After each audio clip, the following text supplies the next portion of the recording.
According to my particular discoveries, about 50,000 years ago, our planet was in fact visited by a certain contingent. And I believe, though I'm not absolutely sure, I tend to think that they came from Alpha Draconis.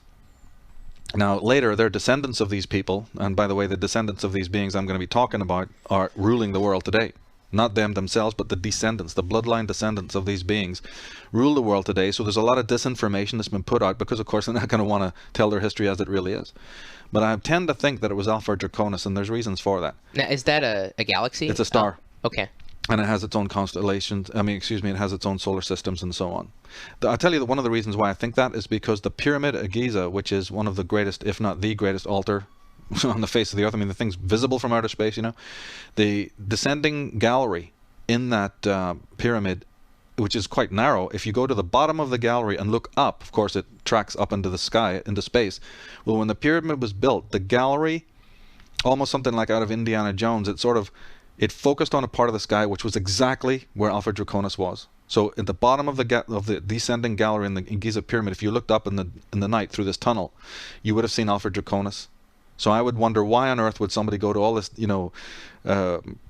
effort to build this incredible 13.5 acre, with billions of blocks of stone or whatever, and then, focus only on that star? I think they might be trying to tell us something there. So Alpha Draconis at least is on the hot list of potentials, although Sirius and Pleiades have also been mentioned. But this group that came are known by innumerable names. The Bible refers to them as the fallen angels. The Hebrew translation of that is Anakim or Nephilim, which is the most common name. The Sumerians refer to them, and the Babylonians refer to them as the Anunnaki. And the word Nephilim really means those who were cast down. Those who were cast down out of heaven, so this Luciferian satanic concept. Now, behind all of the posy is the idea that these individuals came into our solar system, but they didn't come here by chance. They were actually being pursued from their own solar system across the galaxy by factions of their own planetary system. You say this as if we could pick it up in a book and read it. You can, in fact, but you have to read a lot of books. It's not just in one source. And remember, like anything, it's detective. It could be described as a sort of a esoteric archaeology, where you're piecing the general things together. Because unfortunately, just like a building, imagine a bookstore that's had a friggin' Sentex bomb hit it. Yeah, the information's all there, but my God, some have titles, some don't. You don't know what the cover is.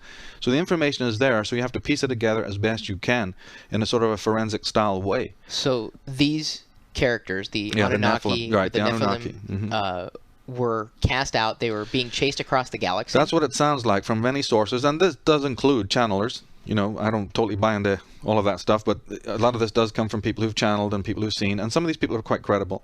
But other parts of this is documented evidence. So it's as rational to us as any documented evidence from any time period. You have to be taken as seriously as that. So they say that the Anunnaki were in fact a small contingent being pursued because they'd been ousted from their own planetary system. And that whole saga is very interesting, but it's a very separate thing. They actually stray into our solar system, and they first land on the famous 12th planet. Depending on how you're counting, but there was a 12th planet in our solar system that existed between Jupiter and Mars. That's what the asteroid belt is now. It's the remnants of this great planet, and that planet is documented. One of its names was Tiamat. Tiamat is a Scandinavian term that meant the watery one, because Tiamat was, unlike our planet, was almost entirely an ocean planet of seas, saltwater seas, and it was huge. It was many times, 15 and something times bigger than our planet. And Tiamat was actually known in antiquity as the second sun. Not because it was a sun, but because just like Venus on a dark night, it would cast, it really looked effulgent. And it did that because the rays of the actual sun on its atmosphere just made it seem so resplendent. And in fact, this planet, the Nephilim, put what we might want to call a makeshift or dummy base on there in order as a decoy for their pursuers. And believe it or not, when the pursuers actually arrived here, thought that the Nephilim were on Tiamat, they destroyed it. They actually incinerated, by humanoid effort, this planet in our solar system. Okay, so you have to pardon me, no pun intended. I'm going to play devil's advocate here. Definitely. Just because, you're presenting information that is just quite... It's information. I'm not going to say, whether it's true or it's false. I'll leave it up for whoever's listening to decide for themselves.